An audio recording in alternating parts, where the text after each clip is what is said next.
From Washington, D.C., this is the Muslim News on Muslim Network TV. Assalamu alaikum, I'm Hena Zuberi. Our top story tonight. U.S. Secretary of State Antony Blinken Tuesday welcomed 75 guests for an Eid reception at Blair House.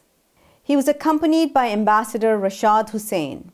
Blair House serves as the president's guest house. During the event, Blinken highlighted efforts by Icna Relief for Afghan Resettlement and Islamic Relief USA for its Turkish earthquake relief work. Over the weekend, more than 150,000 migrants have been waiting in shelters and on the streets of Mexican states which border the U.S. They're awaiting the expiration of Title 42 on Thursday. The coronavirus pandemic-era authorization was enacted by former President Donald Trump in May 2020. The policy has allowed the U.S. to expel migrants nearly 2.7 million times from the southern border, according to government figures. A source familiar with the estimates told CNN on Monday the number of migrants waiting to cross includes 60,000 in the state of Chihuahua, 35,000 in Tamaulipas, and 25,000 in Coahuila.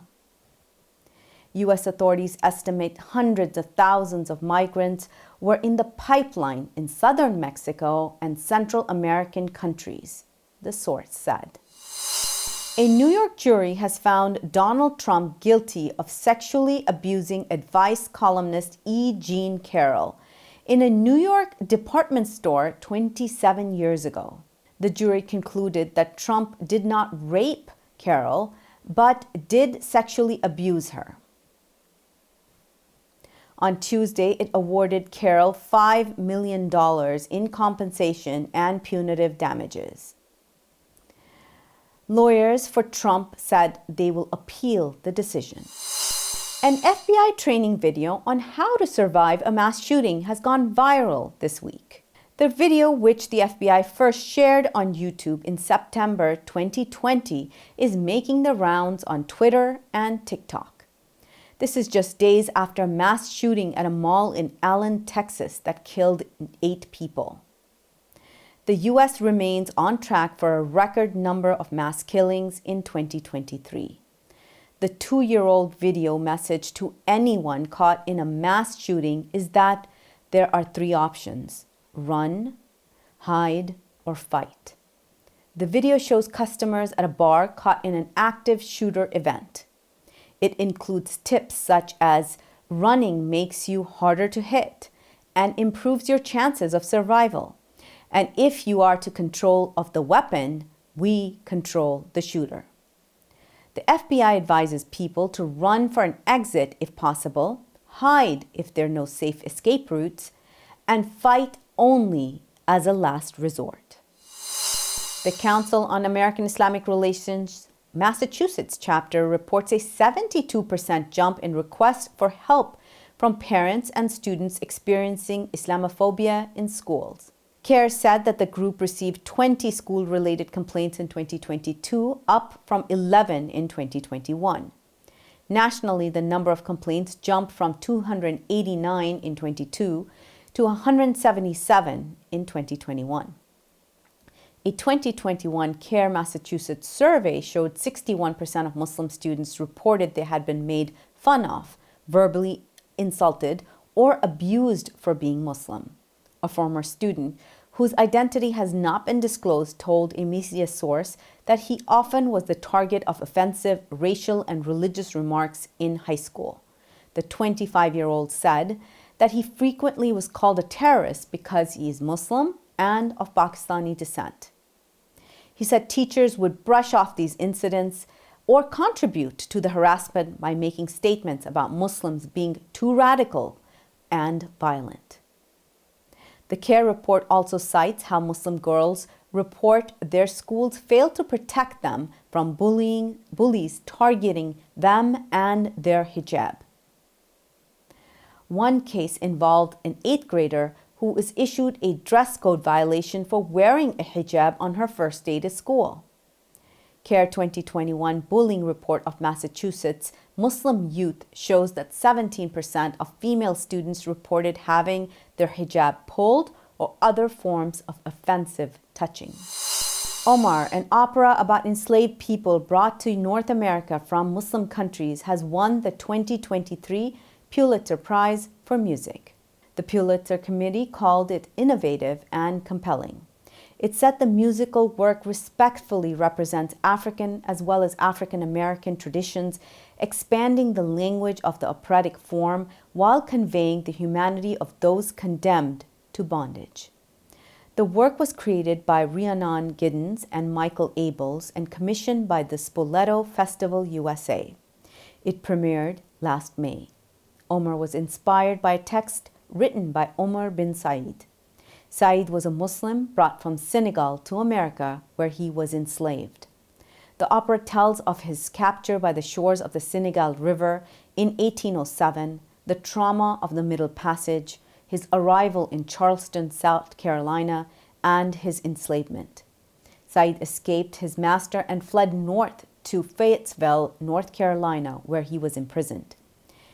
He was nearly sent back to South Carolina, but for the intervention of James Owen, a prominent slave owner and brother of a future governor. Owen was fascinated by Omar's deep faith and his ability to read and write. Omar transcribed verses of the Quran from memory in an elegant script, learned to speak in broken English, and was known locally because of his newspaper articles. Omar's writings indicated he embraced Christianity, though that has been disputed. Angry protesters have set fire to Radio Pakistan. Details after the break. Stay tuned and we'll be right back.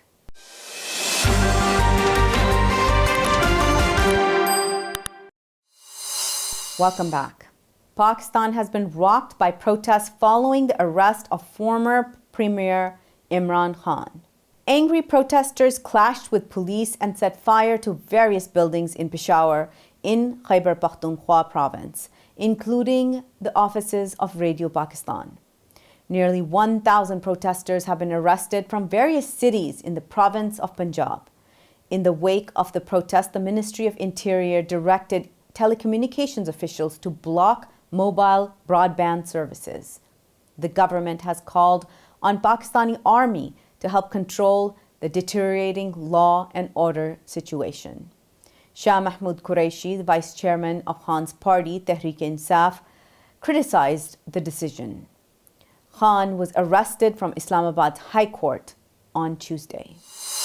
A Muslim woman whose husband was brutally beaten by two brothers 5 years ago in Mississauga, Canada, says no sentence can undo the harm to her family.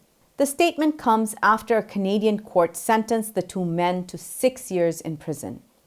Abu Marzouk, his wife Diana Attar, and their two daughters, aged 4 and 6, were about to head home after a picnic in Mississauga. That was when two men approached the family's vehicle and Marzouk got out to speak to them. The men said that they had been hit or nearly hit by the vehicle. The pair yelled anti-Arab remarks and one man struck Marzouk in the face, while the other began beating him up as his daughters watched from inside the van. Marzouk sustained life-threatening injuries. The assailants also attacked Fuat Yujal, a friend of Marzouk who attempted to help him. Yujal also sustained major injuries. Israeli Prime Minister Benjamin Netanyahu said that he gave orders to kill commanders within the Islamic Jihad group 1 week ago. Netanyahu said Israeli airstrikes on Gaza were in response to rocket fire from the Palestinian territory. Palestinian groups fired barrages of rockets from Gaza into Israel last week in response to the death of a prominent Palestinian Islamic scholar who was on a hunger strike in an Israeli prison. Netanyahu said Israel's airstrike amputated Islamic Jihad's leadership in Gaza.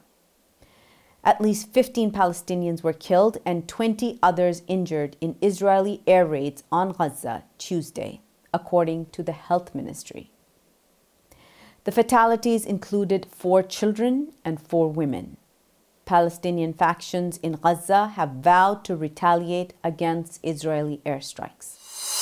More than 700,000 Sudanese have become internally displaced in an ongoing violence since April 15th, according to the International Organization for Migration.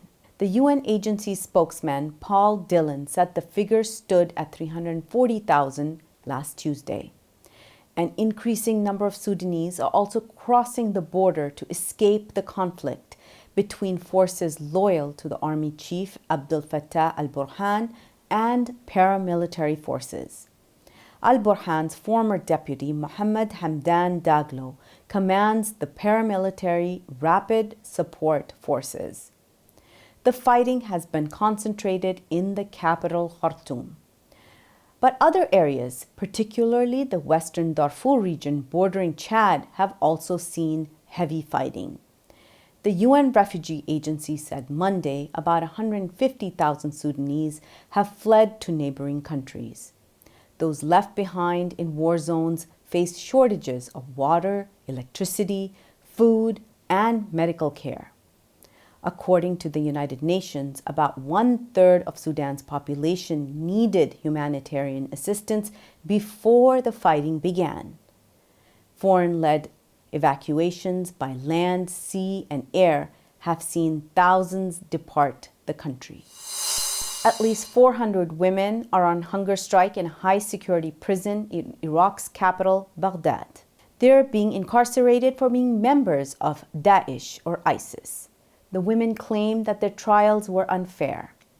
Foreign nationals from Russia, Ukraine, Syria, France, and the United States are amongst those imprisoned. The facility is estimated to house 100 children. Over the last 5 years, ISIS has waged a brutal campaign across Syria and Iraq to establish a self-declared caliphate. The group has killed and enslaved thousands of people.